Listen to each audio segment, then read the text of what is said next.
Ulna नस कंधे से लेकर हाथ की छोटी उंगली तक जाती है।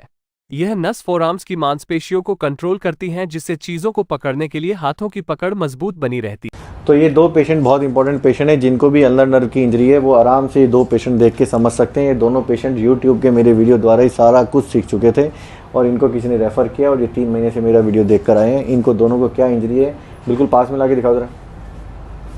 इनको सिर्फ एक इतना सा एक पॉइंट जैसा बस एक छेद सा कुछ अंदर गया था और उसके बाद ये उंगलियां कैसी हो गई, ये ऐसी टेढ़ी होगी, जो कि आप सबको पता है कि इसके अल्नर नर्व इंजरी होती है।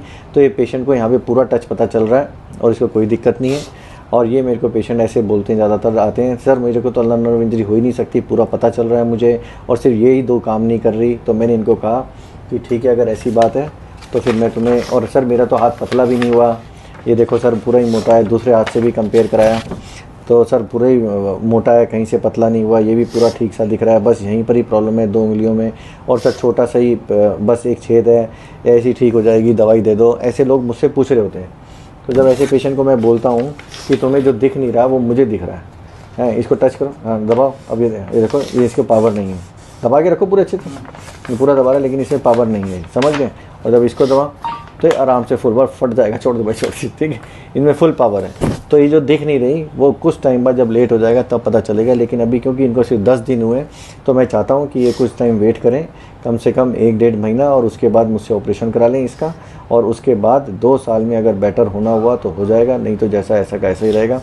ये चीज़ 100% ऑपरेशन होनी चाहिए, लेकिन मैं अभी इनको वो नहीं दे रहा। ये एमआरआई करा चुके हैं, थोड़ा सा दूर कर ले, ठीक है। ऑपरेशन की ज़रूरत नहीं है क्योंकि अभी सिर्फ 10 दिन हुए हैं, लेकिन मुझे इसलिए पता है कि अगर अभी भी करा लोगे तो कोई दिक्कत नहीं होगी। लेकिन पेशेंट को एक समझदार, क्लियर अंडरस्टैंडिंग और फैमिली को हो जाए कि अगर इसको ठीक होना होता तो अगले 2-3 महीने, 4-5 महीने, 6 महीने में हो जाता। अगर उतना वेट कर सकते हैं तो कर लो, लेकिन उसके साथ साथ क्या होगा कि प्रॉब्लम बढ़ जाएगी और रिज़ल्ट आने के ऑपरेशन के बाद फ़ायदा नहीं होगा। इसलिए जब हम ऐसे केस होते हैं उनको कहते हैं हमसे एक्सप्लोर करवाओ, अगर हमें वो इंजरी कटी हुई दिखी तो हम उसको रिपेयर करने की पूरी कोशिश करेंगे, और रिपेयर करने के बाद रिज़ल्ट आना 2 साल पे आएगा। और अगर वो हमें ड्यूरिंग ऑपरेशन दिखी कि दबी हुई थी, ये थी, तो हम उसको फ्री कर देंगे, तो उससे रिज़ल्ट आने की अच्छी चांसेस है। तो हम ख़राब आपको बिल्कुल नहीं कर रहे, लेकिन उनको ये बात पता होनी चाहिए। तो ये मैंने इनको बताया कि ऑपरेशन इसका 100% होना चाहिए, चाहे वो एक्सप्लोरेशन वाला हो, चाहे ऑपरेशन वाला हो, या रिपेयर वाला हो, या नस को फ्री करना है, कोई सा भी हो, क्योंकि उससे 100% क्लियर हो जाए। किसी भी जांच से पता नहीं चलेगा, देखने से हमें पता चल रहा है गई भी है। ज़्यादा से ज़्यादा वेट करना है तो 1 से 1.5 महीना वेट कर लेंगे, ये इनका आंसर है। सेम ये पेशेंट है, जब इनको यहाँ पे कट लगा तो इनको यहाँ पे दर्द होता है, ऐसे करंट करने में दर्द होता है ना यहाँ पे, हाँ यहाँ पे दर्द आता है। लेकिन इनको भी देखते हैं तो इनके इतना बड़ा कट है, दिख रहे हैं, और ये उंगलियां बिल्कुल सीधी हैं इनकी, और यहाँ पे पता भी चल रहा है। तो इनका कन्फ्यूजन क्या है कि सर मेरे तो नस कट ही नहीं सकती क्योंकि मेरी तो सीधी भी हो रही है, पता भी पूरा चल रहा है। तो सर इसका तो क्या कहते हैं, पता पूरा चल रहा है लेकिन दिख रही है उंगलियां मुड़ रही हैं, तो इसकी तो होगी इंजरी, तो मेरी तो चांसेस ही नहीं इंजरी होने के। तो ऐसे पेशेंट जिनको ऐसा होता है, कंप्रेशन होता है, और उनको 3-3.5 महीने हो चुके होते हैं, तो उनको ऑपरेशन हम इसलिए नहीं करते कि ऑपरेशन ज़रूरी है। इनका ऑपरेशन हम इसलिए कर रहे हैं कि फ्यूचर में अगर मान लो वहाँ पर कुछ कंप्रेशन है, ख़राब हो रहा है, तो हम उसको अभी फ्री कर दें।